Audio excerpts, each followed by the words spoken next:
Bogbasson, vous avez écrit La méthode de la philosophie africaine, et publié aux éditions L'Harmattan. Oui, oui, je viens de présenter d'ailleurs, c'est hier que j'ai donné l'ouvrage sur l'épistémologie africaine au professeur Mounondjana. C'est un bel ouvrage. Ah, merci bien, merci professeur. Mais je voudrais d'abord saluer mes ancêtres, Basong Baboum Tchebouholmbing, Bon Ponyamat Sob, Lengam Maket, Maket Majo Yang Basong Bapang Tuk Makmang Mangana John Lim Kandukwanga Bablobun Kolblong Kasngonge Nanga. Je m'excuse parce que ça n'entre pas dans les convenances de la télévision d'avoir une très longue citation sur la généalogie, mais enfin, je pense qu'à titre pédagogique, il est bon que de plus en plus nous Aucun téléspectateur m'a jamais somnolé pendant que vous reprenez cette généalogie, Bogbasson. Ah, merci bien, merci bien. Ok. C'est là. Professeur Bogbasson, vous avez écrit La méthode de la philosophie africaine. Tout à fait. Publié aux éditions L'Harmattan. Est-ce qu'il y a un rationnel africain? Y a-t-il un rationnel africain, Bogbasson? Mieux que le rationnel africain, il y a le mode de pertinence sans conteste. C'est-à-dire que en réalité, l'Afrique supplante les autres formes de pensée par sa méthode d'accès à la vérité et par la vérité elle-même. Je m'explique. Eh bien, il faut se rendre à l'évidence que nous sommes dans les dernières zones, dans les derniers soubresauts de la pensée philosophique dominante. Il faut très bien savoir qu'aujourd'hui, si on vous dit que vous êtes cartésien, on vous insulte. Pourquoi c'est une insulte aujourd'hui être cartésien?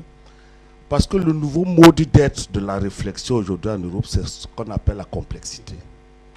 Et il y a un auteur comme Edgar Morin qui parle de l'épistémologie de la complexité. Les occidentales se croyaient définitivement ordonnés, capables de prédire par le geste mathématique ou physique toutes les lois et d'en prévoir les conséquences.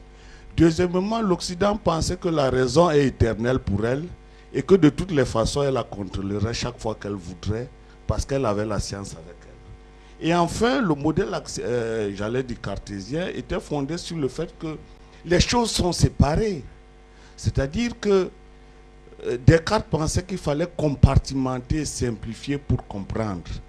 Et de ce modèle est né ce qu'on appelle les indigènes et les civilisés, les fidèles, les non-fidèles.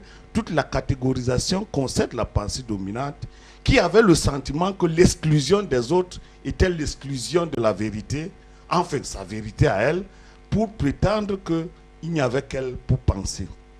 Il faut très bien se rendre à l'évidence que cette période est révolue.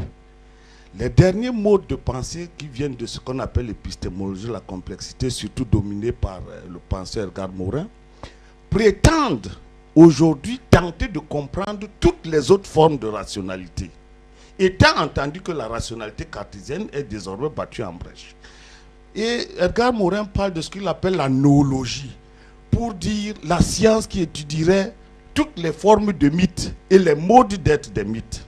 En cela, il convoque tous les types de traditions philosophiques, y compris dans les traditions africaines, pour tenter de raisonner sur ce qui pourrait être la métaphilosophie ou la métascience, c'est-à-dire la philosophie des philosophies qui permettrait enfin à l'humanité de raisonner de la manière la plus conforme possible à l'ordre de la planète et à l'ordre de l'univers.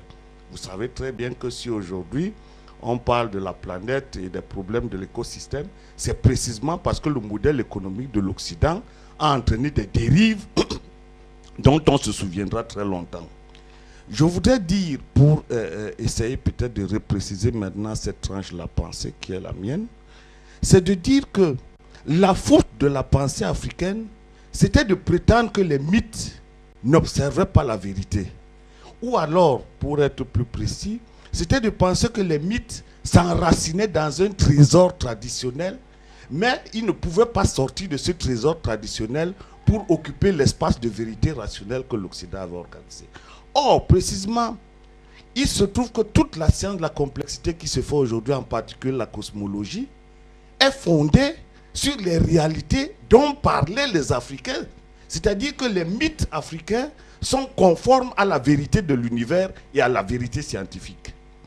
Ça veut dire simplement que les mythes que nous avons hérités de nos ancêtres, qui sont les ancêtres égyptiens, dont l'enjeu, dont l'essentiel mythique est que les forces du mal finissent toujours par être vaincues par les forces du bien, ne sont en réalité que la résultante du mode d'être de l'univers qui veut que toutes les forces de l'univers sont condensées au sein d'une bipolarité des essences fondamentales dont l'enjeu est que d'un côté vous avez les forces du bien ou les forces de l'ordre et de l'autre côté les forces du désordre ou les forces du mal, exactement comme on a l'homme et la femme, la vie et la mort, le jour et la nuit.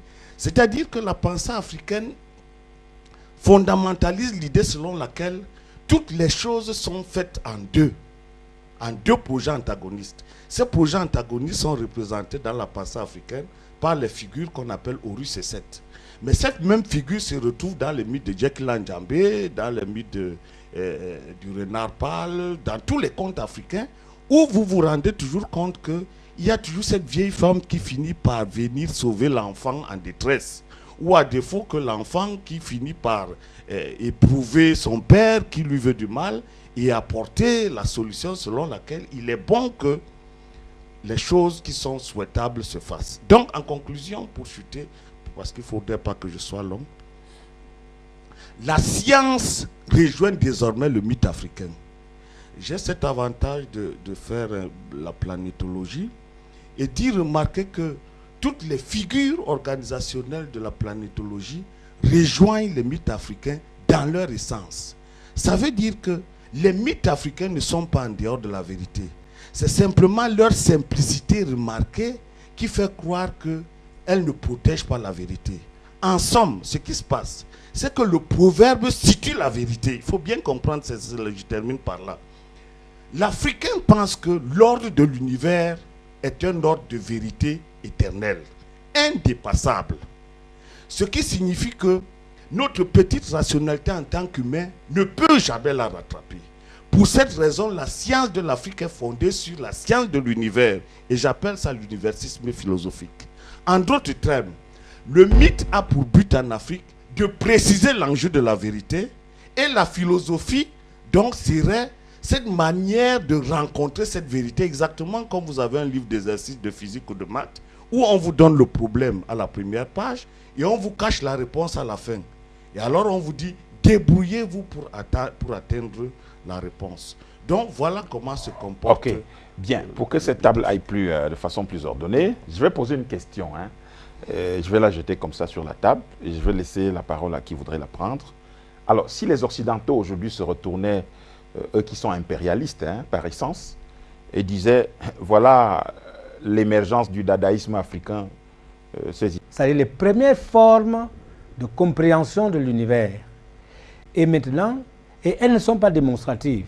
Bon, Bokbasson pense que... Attention, professeur, en Afrique, la pensée est d'abord scientifique avant d'être religieuse. Il faut faire très attention avec la méthode africaine. Il se trouve que les savants africains et les sages africains pensent que la religion, c'est une affaire des esprits pauvres. Des gens qui ne comprennent pas les subtilités de la connaissance mathématique et physique. En Égypte particulièrement, la connaissance a d'abord été cosmologique. C'est après qu'on a attribué aux principes scientifiques les concepts de Horus, Seth, Maat, etc. Ce n'est pas le contraire, comme vous pensez. Bon, non, donc, ça pose un problème. Non, je peux vous le montrer pour qu'on aille rapidement, parce que c'est un point saillant. En 30 secondes. En 30 secondes.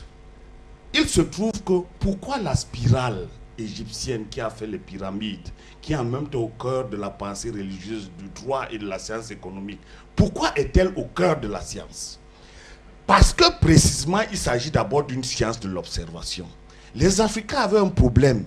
Comment unifier les sciences et créer un objectif de la loi que les Africains cherchaient toujours? Eh bien, il fallait poser la problématique. Où peut-on trouver la loi? Et la loi, il se trouve que les Égyptiens l'ont comme le fondamentum conceptuel de la pensée. Et j'en veux pour preuve que lorsque vous étudiez la philologie des termes comme Ang, Mat, etc., vous vous rendez compte que c'est à partir de ces concepts que se déploie toute la rationalité africaine. Mais comme c'est un autre débat, ça risque de nous prendre... Non, je veux seulement dire que... Et comme le disait Descartes, il y a seulement des façons d'utiliser cette rationalité. Mais on ne peut pas dire que... Les autres l'ont utilisé avec violence, professeur. Il y a un alimentaire africain et forcément il y a une mythologie africaine, une philosophie africaine. Oui, il y a une... Et je vais plus loin parce que quand vous faites la mythologie comparée, regardez les mythes africains et les légendes africaines, les contes. Eh bien, ça se termine toujours par l'optimisme, c'est pas le contexte. Ça dépend du contexte, non, ça dépend des problèmes que les individus avaient à résoudre. Précisément, c'est pour ça qu'il faut caler les périodes de la mythologie. C'est très important ce que je dis, s'il vous plaît. La mythologie occidentale débouche sur le chaos. Oedipe, Sisyphe, etc. La pierre roule toujours, on n'en finit plus. C'est le pessimiste arien. Et le modèle africain... Non, mais cet Horus finit, puisque un frère tue un autre. Non, cet Horus finissent par Maat, qui est l'harmonie de l'univers. Il faut très bien comprendre cet aspect-là. La lutte de Horus contre Seth a pour but de faire que Horus puisse vaincre. Et Horus réussit à vaincre parce que précisément il existe une vérité immanente. Cette vérité, c'est Maat. Et elle est contraire au modèle occidental dont le pessimisme est la manière d'être. Donc la philosophie aurait dû naître tout naturellement en Grèce parce que les mythes sont mauvais. Alors qu'en Afrique, les mythes disent l'essentiel et la vérité. Pourquoi voulez-vous donc que la pensée africaine ressemble à cette autre pensée?